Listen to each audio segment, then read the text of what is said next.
Looks like we're live.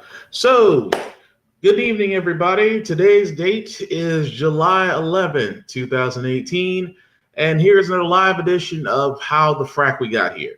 I'm William Buchanan, if you don't know who I am. And just like the Opulence podcast, we are going to be discussing so far this week what seems to be more along the lines of Thunderdome and who else survived, because it's hard to say these days. For lack of better words, as we try to describe, current events and things of that nature, it's a little hard to describe exactly what's going on. I mean, aside from just literally pulling our hair out and going, how did we get here?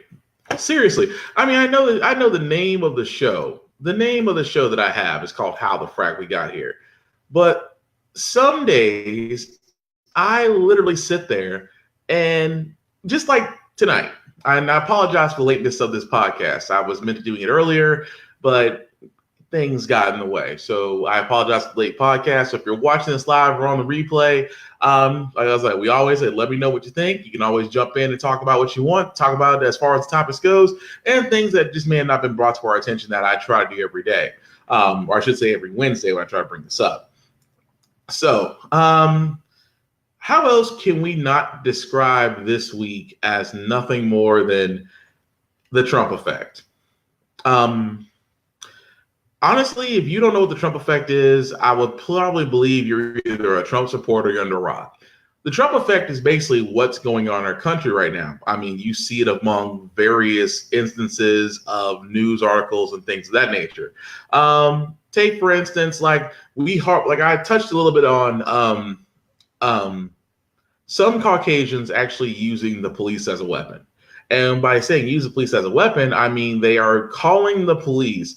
It's almost like what SWAT calling is. And for those who don't know what SWAT calling is, it's basically calling in almost a bomb threat to where personnel, mainly of the law enforcement detail, go rolling out as if it's an actual terrorist threat. So you get not only cops, but you get federal law enforcement, special weapons and tactics. You get the whole 9 yards going out to an unsuspecting person who's about to get a very scary incident happen because someone thought it would be a nice prank to play on them, when it turns out that's valuable resources wasted and manpower, time, things of that nature. So as we had SWAT calling in the past, we now have Caucasians, and it seems to be Caucasians. I'm not knocking white people, but let's be honest, some of y'all who are playing colonizers right now are literally and figuratively using the police as a weapon.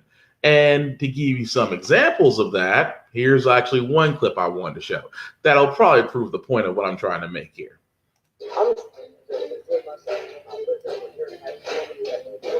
We got another police officer after I showed her my key and walked up here and tried to kick me out of my own goddamn pool. I paid $1,600 in rent. What's your badge number? That's my question. Hold up. First of all, the question that you asked me was, do I live here? I said yes. Then you asked me what my address was. I showed you my key. What more of a conversation needs to be held? If you want me, why do I have to leave my pool that I paid? She don't live here. Do you live here? But for what? But for why am I leaving? I literally have been sitting here not doing it. Literally just got over here. But I feel threatened. Honestly, I don't feel like I have my key right here. I'm showing you my key. I don't know you. Why am I giving you my address? Because you have this piece of paper and a badge. I'm cool. I've literally been sitting over here. I hadn't bothered anybody, haven't said a word, and I literally just sat over here. I left the gym. I'm trying to cool off. Like, what the hell? I don't understand. I just showed you my key. You gonna take my key out of my hand now? All right. Well, you're gonna give me another one. I'm not leaving. Why am I leaving? I just paid my rent to be here for next month. At least the next month. You know how many black people die because of officers? I'm just saying, seriously. I'm not talking about you specifically. I don't know you. I'm not telling you where I live.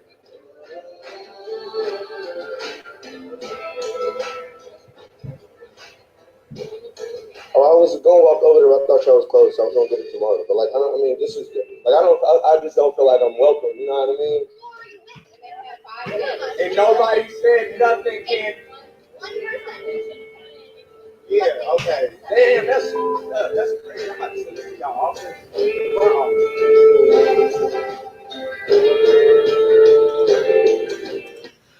So in that case, I mean, you can sit there and say, and let's be honest, you could. I mean, the story of the fact is as you saw, was that a young man was sitting at a pool and I'm assuming a courtesy officer, because they definitely weren't a cop, assumed they jumped the fence and told them that they had to leave. My thing is, I could assume I went to Krispy Kreme and had a dozen glazed. It doesn't mean that I actually had a dozen glazed from Krispy Kreme if I'm sitting from my couch and no one saw me go to Krispy Kreme. So the point of it is just that this also is seen as another story of why it's called the Trump effect. And what I mean by that is that some individuals, some white people, and I say white people because honestly, that's who it all is. If I have to be 100% honest about that, it's honestly white people. And I'm not saying all of you, because all of you white people are not on this train. So please don't assume I am talking about all white people, because all of y'all ain't on this crazy ass train that is Trump. I am saying for those that are on this crazy ass train, they now feel emboldened, because I've always sat there and said it best. You have an idiot currently in office who is doing anything and everything he wants without consequence. You know what that means? That's basically setting the example for these folks, because they're speaking from places of safety. And what I mean by that is they're speaking from, oh, well, I'm white. The cops are already on my side. I'm a resource officer with a badge at a pool that I'm supposed to be playing security at. And instead of me doing my due diligence and seeing if this guy actually jumped the fence, and he's showing me that he has a key fob, which is required for the place, he's telling the manager at the time recognized him as a tenant. It should have been an easily diffused situation, especially if the manager came over there. The manager could have came over there and said, you know what? He's a resident. He's fine. He doesn't bother anybody. He's allowed to be here. He paid money to be here. Easily diffused. What did she do? Nope. She agreed with the courtesy officer. So again, it's two white people who feel from a place of safety that they have authority to sit there and tell someone else who has every right to be somewhere to tell them to go. Sounds familiar, doesn't it? Sounds like a certain individual that's trying to get rid of all immigrants, yet he won't get rid of his wife and their family, and of course everybody at his hotels. Sounds familiar, doesn't it?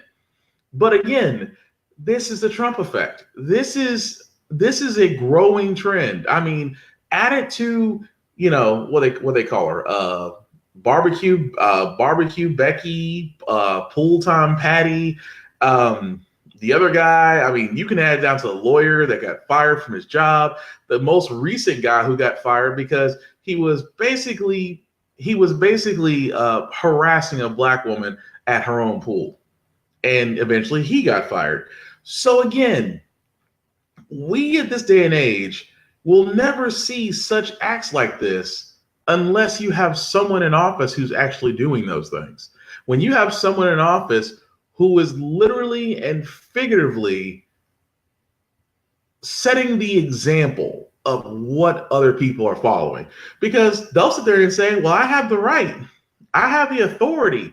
I'm speaking from a place that you have to listen to and follow. Again, does that sound familiar? Because this is the thing about it, is that with the Trump, with white people being so bold now, this is my fear.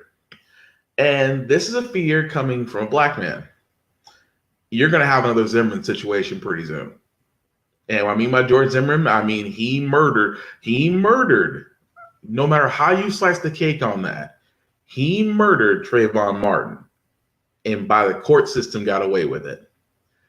You see people out here calling the police, asserting themselves in front of other people as if they have the authority to do so without fear of consequence. Here's my fear. My fear is they're going to run into somebody because I'm hoping it doesn't happen. But if it does happen, that whole thing of don't let your president get your ass whooped is bound to be fulfilled somewhere down the road. Because it's just like the 92-year-old man who was literally beaten with a brick by a group of people and was told to go back to Mexico. Police, can't find suspects. But whoever you are to those five or, whatever group of people out there decide to beat up a 92-year-old man and yell him go back to Mexico, I hope upon hope you get what's coming to you. You ought to be, I always there and say mostly in fights, I don't ever get why guys will brag about five guys jumping on one dude. And they'll talk about, we beat his ass. Well, yeah, you should have. It was five of you against one of him. Y'all punks. In the same sense that group of people beat down a 90-year-old man and he told was one of them had a brick in their hand. It takes a group of y'all to beat up one man, and then you have the nerve to sit there and say, go back to Mexico? Again, these are all leading up to situations where I fear another Zimmerman situation is going to happen. I fear that their boldness is going to culminate and it's going to hit the wrong person. It's going to hit the wrong group, and they're not going to talk. They're going to act. And then it's going to be a whole other situation. But this is only happening because of the Trump effect. It's because they're I won't say emboldened, but they're encouraged. Like I said, with the shooting that happened at that news station, did not Trump say that the media is the enemy media is the enemy? Didn't Ann Coulter sit there and say that journalists should be targeted? That internet troll piece of shit, Milos, whatever his name is, said that all journalists should be gunned down. And there's one individual that went into one news station and decided to kill 5 people. And lo and behold, he's a Trump supporter. When you incite violence, you are responsible for it. When you sit there and you have actions, you are responsible for it. When you do things without consequence and you expect that to be just no. That's like saying if you can steal candy from a convenience store and not get charged for it, do you don't think other people are going to try to do the same thing? Why? Because you did it. Because you set the example, because you didn't face any penalties or anything of that nature. So why is it so hard to understand when people go, well, that's just no. It is people, some white people. And again, I didn't say all white people because like I said, not all y'all on this crazy train. But the ones that are the ones that are following the example of an idiot in the White House who is yet to face consequences of his actions. And then here's also the scary part is not only when they don't face the consequences of their actions, they get rewarded. Keep in point, like for all those that don't remember, for all those who don't remember Clive Bundy. Clive Bundy was a rancher who sat there with his group of so-called justified cowboys, decided to hold up and hold hostage basically one federal building center, which was actually just a simple wildlife area. They decided to hold out.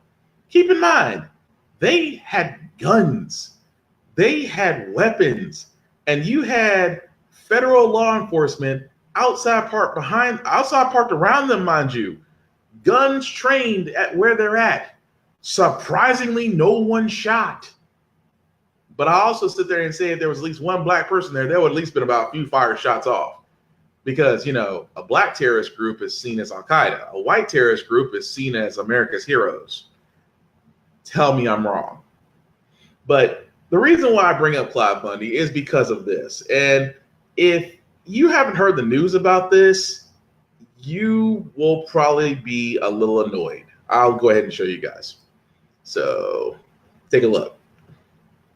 Pardoned two men today, two ranchers who were at the center of really a violent conflict with federal authorities. They lit fire to federal land. By doing that, they threatened the lives of some federal officers there, and the president here pardoning them. Why? Well, because it's something that his base likes. It's something that his base has been talking about. It's something that the White House has said, these two men, for instance, they essentially served their time. They feel like they had gotten too much time. I think it was 4 years and 3 years for another one. He has been issuing essentially political perks, right? Sheriff Joe Arpaio would be on that list. Stuart Libby would be on that list. Dinesh D'Souza as well. And then he has also issued pardons because some famous people have told him to under that. Stallone, of course, with Jack Johnson and Allison Marie Johnson as well. Kim Kardashian pleaded with him. And as a result, she got her sentence commuted. And so that's what we've seen. I mean, sort of more broadly, I think people see this as Trump obviously liking to kind of wave his magic wand and issue a pardon. He likes exercising that power, and whether or not he's kind of signaling something else to all these folks who are involved with the Russian investigation. Well, the way that sounds, I mean, you can't beat that with a stick. Truth be told, it is literally, it is, how can I put this in so many ways? Keep in mind what they just said. Trump, unfortunately, has the power to pardon his people. So you know what that means? Clive Bundy, a man who didn't want to pay taxes on federal land grazing, is about to get pardoned for a crime that he actually should be in jail for, because he literally did a terrorist action to where when you get federal law enforcement involved in taking you in, you should be charged with a crime. You should be. But now he's pardoned. So you know what that tells Trump supporters? I could do shit and he'll let me out. Think about that. Sheriff Joe Arpaio. The state of Arizona hates this man. Hates him because he is the most racist idiot this side of Sheriff David Clark. And that motherfucker was black. And we all hated him. Just in the same sense that the Sheriff Joe Arpaio, who should have been charged for hate crimes in his state, got pardoned. So what does that tell you? That would almost tell me like the same guy who killed that one supporter in South Carolina during a protest where he ran over with her car. Again, terrorist action. If it was up to Trump, he pardoned him. Trump has even said this at his rallies, where he has sat there and said, you can punch them, do whatever you want. I'll bail you out. I'll get legal action for you. I will do this. Again, this goes back to when you have someone in a seat of an influential power and they incite violence and then turn around and tell their supporters, oh, well, you can do it. I got you covered. I can pardon you. They can't touch you. These people are speaking, acting, doing from places of safety. And you have an idiot in the White House that will turn around and let them walk. Do you not? I'm like, I can't be the only guy that sits there and goes, to me, that's along the lines of literally and figuratively inciting violence. Inciting violence to me would be like, you might as well be an accessory to the crime. You may have not shot or stabbed the victim, but you might as well have done it yourself. You've incited people who normally would probably not do it to do it. Because again, there's another idiot up there that is doing what he wants, and yet he has seen no action, no consequence of his actions. He's talked about women. He's talked about special people. I have such a good relationship with the blacks. Steve Harvey took a picture with him. Jim Brown said he was okay. You had people coming up and saying, give this man a chance. If the man had 7 bankruptcies, why is he running our country? He's such a great businessman. No, he just knows how to pay people off. He's so good with money, yet he's getting foreign loans. But yet he doesn't want to show his tax returns, but has the nerve to point the finger, and this is what he does best. He is a con man. A con man never will leave his targets like I said, the best thing about a con man is a con man will never anger the person he is going after. He makes them believe in him, and they will give him whatever he wants. Like I said, victims of a con man are never mad until they realize it's all a show. This is what it is, folks. I mean, if you really get down to the nitty-gritty of it all, aside from the simple fact of the matter is that some white people feel emboldened to sit there and do shit because now they have they pretty much have a get out of jail free card now. Even so much to the point to where you would think, like I said, apparently calling the police on the black people is the new thing now. And it doesn't stop. Case in point, I want to also show this story, which I actually thought was pretty interesting because the simple fact of the matter is, I'll tell you at the end of it, but I bring this story up because I want you guys to see this and just read along. Trust me, it'll make sense.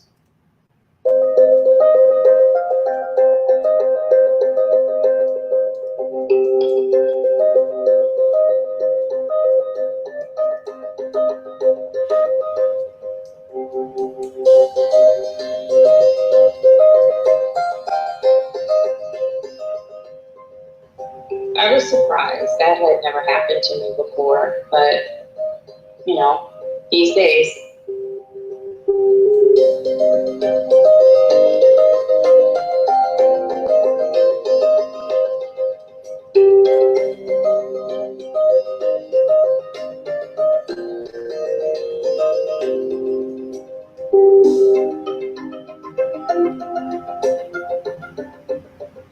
I was angry that I was giving so much, and yet somehow, some way, I piqued someone's suspicion when,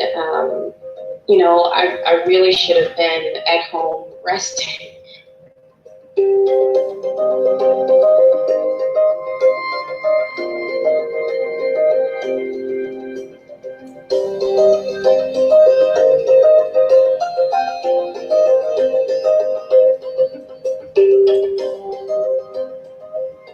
Maybe we need to, reshuffle the discussion on what is suspicion, when do you call it in, and how about you talk to your neighbor? There are consequences sometimes when you don't just take a moment to go out and talk to your neighbor.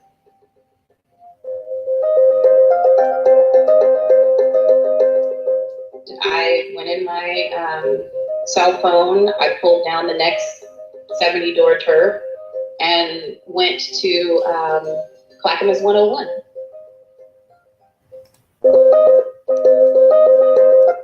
Now, alone that itself, it's how can I put this in so many ways?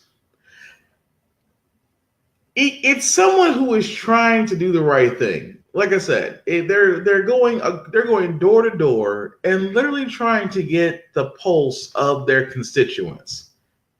I'm pretty sure this woman has announced herself when she goes door to door.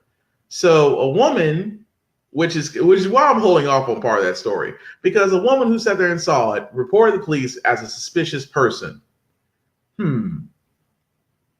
Last time I checked, it's like you can't, like for me, when I hear the news and I hear, well, the person seems suspicious, code word, the person was black. They didn't seem like they were from here. Code word, the person was black. I didn't know what to think about it. They didn't look like they were from around here. Code word, the person was black. Because here's the funny thing, is that what some folks don't want to say is because of their environment. It's because of where they were brought up. It's what some social influencer circles will believe. Because if you don't look at it this way, it's always been seen as if you see someone that's black, chances are you'll probably think they're suspect. But if they're white, they're all right. That's systematic racism. It's systemic. It is literally developed into children as they become adults, and they just pass it along to the next generation. Where in this case, a woman is simply trying to do good and trying to get the interest of the public. And one person who doesn't want to ask questions decides to call the police. The police, and surprisingly in this case, de-escalated it. But the funny part is, when the woman who called the police on said lawmaker realized who she was, she then admitted she voted for her. Again, if you can make these stories up, you need to be a novelist, because the level of just certifiable crap that folks are calling in for now. You can add to the list. Apparently, black people can't have pool parties. Apparently, we can't go to the pool. Apparently, we can't have barbecues. We can't even enjoy ourselves walking in our own neighborhoods that we pay taxes in just as much as the next person, without one white person calling the police. Again, the police being used as a weapon is the next step, is like swatting from like half a year ago. It's literally watching white folks, some white folks, I don't say all, but again, the ones that are on that train are doing this because now they're speaking from a place of safety. They think that, well, they'll have to because the cops are authority, which comes back to the whole thing about Trump.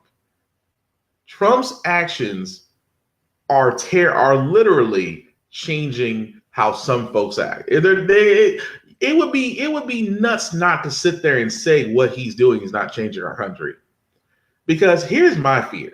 Because I've always sat there and said it best. I've said to every Trump supporter who believes they can do this, don't let your president get your ass whooped. And my fear is because what's going to wind up happening is just like the KKK rallies, the Aryan Nation, the nationalists, the racist white terrorist groups that Trump will not disavow because, that's his fan base. They're going to be the ones that are going to be running up on the wrong person or the wrong group. And then they're going to cry about their right to free speech. Much like Sarah Sanders, who found out that, yes, you have the right to say whatever you want. You're not absolved from the consequences of it. Just like in this case, if someone saw my podcast and got offended, and they're going to sit there and say, well, you're trampling on my right of free speech. Again, that's a consequence that I would hope that I could have a dialogue with that person.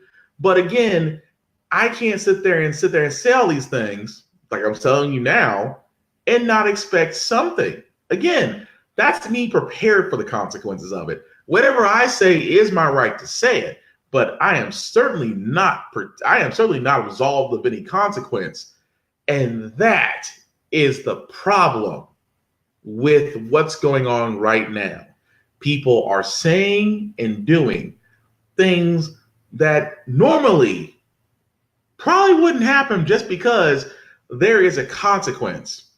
If you falsely call the police on someone for a crime that was not committed or did not happen, you can be brought up on false accusation and things of that nature. If you claim to be a police officer and you're not, again, you can be in trouble for that. If you try to take something that's not yours and try to sit there and say because you can, again, you will have consequences. You'll be in trouble, yes, but you'll have consequences. The messed up thing about what's going on right now is that in Agent Orange's world, there is no consequence. There is merely the sound of his own voice and delusion of what he is doing is winning. They will always talk about us because there's fake news. Fake news, alternate truths, alternate facts. If there's proof of it, show me. There's proof. If anything, when I tell Trump supporters about him being impeached, there are honestly so many ways he could have been impeached, but right now the GOP will not. It's Christmas to them. They're getting everything they want. So they're not gonna impeach a president, and I mean a president that has done nothing. So of course they're not gonna do anything. But you know what he's doing right now? Campaigning. He's actually, even in my state of Tennessee, where we have Marsha Blackburn and Diane Black, and for those that are wondering where I stand on those two women, fuck Marsha Blackburn and fuck Diane Black. So if anybody want to know, there you go. I have no love lost for those two women, because the simple fact of the matter is they give women a bad name as it is. They both support Trump. They're both pro-life, which is bullshit. And at the same time, everything that's been progressive about Tennessee, they've been against. And don't get me started on Bob Corker, because that man flip-flops more than a waffle at Waffle House. I'm just saying. But again, not to get too far off into that, but to discuss this week would be remiss to sit there and say that we are heading into a society where there is action and no consequence. There's no balance anymore. And to me, that's where when there's no balance, chaos happens. For example, if the reason why so many white people are using the police as a weapon is because they're not being held liable for it. I guarantee if a law started being enforced, that if you called the police for anything but a justified reason, you should be held accountable. Call it a fine, call it community service, call whatever you will. But if you start enforcing that, I guarantee that whole action will drop. Then you get back to what it used to be, because now there is a consequence for that kind of stuff. But when you have no consequence, chaos is bound to ensue. And like I said, if this is just escalating. It didn't just stop with the barbecue in South Carolina. It certainly will not stop with a black woman having to argue with a man who claimed to be a resource security officer at a community pool where she was living at. It's not going to stop with a man who used to be an Obama staffer moving into an apartment in DC and getting the cops called on him because a neighbor thought he was stealing. This is simply escalating, and that's my fear, because it's going to come to one individual, like I said, a one or a group, and that group isn't going to take it. And my fear is that's going to wind up being a lit match to something far worse. I hope it doesn't happen. I hope that, some lawmakers do the right thing and start enforcing some things to curb this stuff. Now, will it happen in time? Maybe. Will it take another tragic event? Because I'm going to be honest, we've had so many shootings, whether it's school shootings, nightclubs, news stations, things of that nature. And the Congress that we have at the moment hasn't changed gun laws. Still, I'll be honest, it is so easy to go to any spot to get a gun. But what a lot of people don't want to say is that most shootings that have happened were not by illegal guns. They were by legal ones. Ones that were either purchased with no problem, or ones that were in the family and they had access to them. More than likely been trained on them. It's not about the fact of criminals getting their hands on guns. I'm more concerned about idiots who aren't in the mental right state of mind to have a gun or have access to a gun. And that's the thing that gun nuts don't like. But to really sum this up for this podcast is really very simple. That without consequence, we are bound to have chaos. We're bound to. No ifs, ands, or buts about it. I mean, just like you saw in the 3 videos. I mean, either you're going to do something and you don't get consequence, or you do something and you get bailed out. Keep in mind, Clive Bundy, Sheriff Joe Arpaio, those are just 2 of a lot of people that Trump can still pardon right now. And he's still and the Supreme Court pick that he's putting in right now will more than likely be a swing vote. And trust me, they're leaning right, which will definitely mean that it's the most offsided Supreme Court before Clarence Thomas and before Anthony Joe Scalia. And that it still was a leaning right Supreme Court.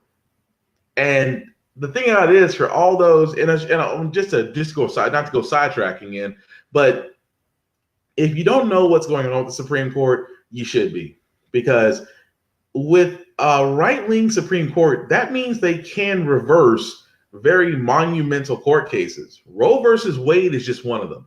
For Roe versus Wade, it's basically was saying that women have the right to abortions.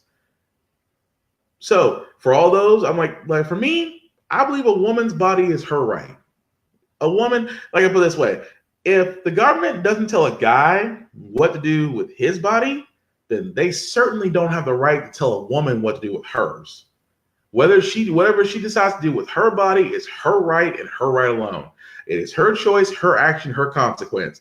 It does not affect me. I don't lose any sleep regardless of what they do. But what do we have in Congress right now? A room full of old white men telling women what to do with their bodies. I don't know about you, but that's the problem. Again, with a Supreme Court pick like that, what basically that means is that they can go back and reverse Roe versus Wade, which means it might as well be dark ages for women. Women's rights and accesses to certain things like healthcare could be overturned. Hell, they could overturn the American cover. They can actually overturn the ACA, which again resets our healthcare right back into the Stone Age, because the mandated healthcare law, which means that you cannot be turned away regardless of it, and you can't be charged more for any preconditions that you have.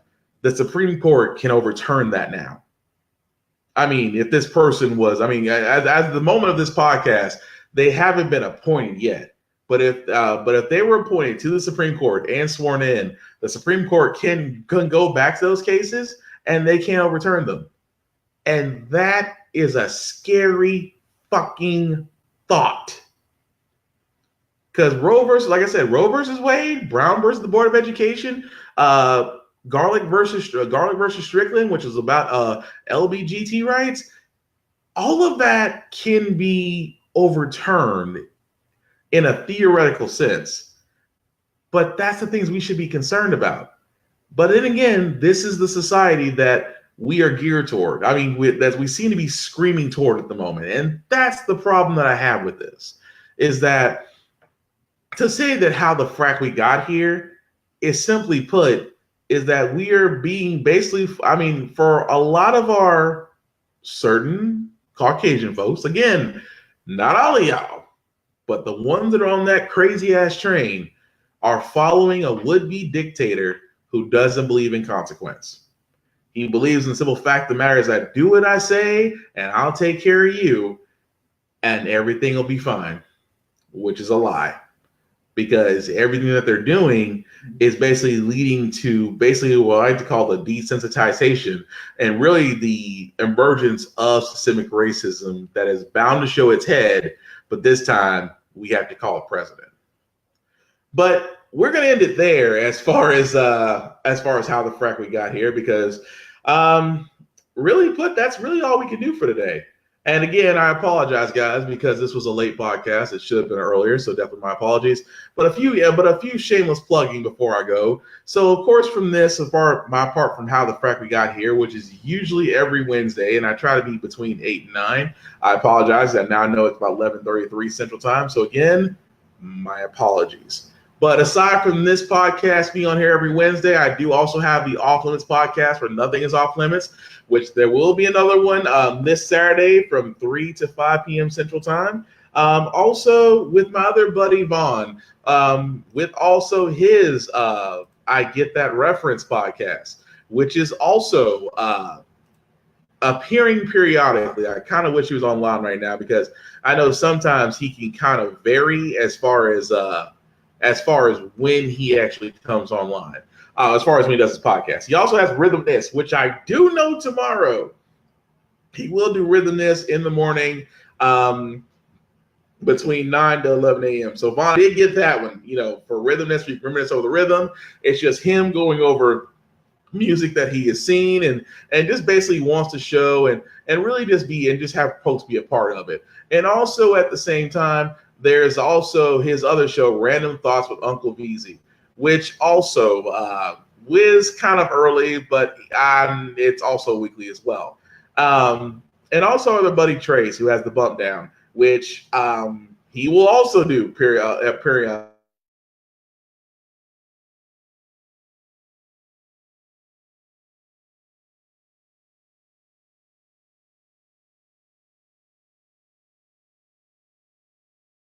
Back the matter and oh, that's nice. Okay, I'm back.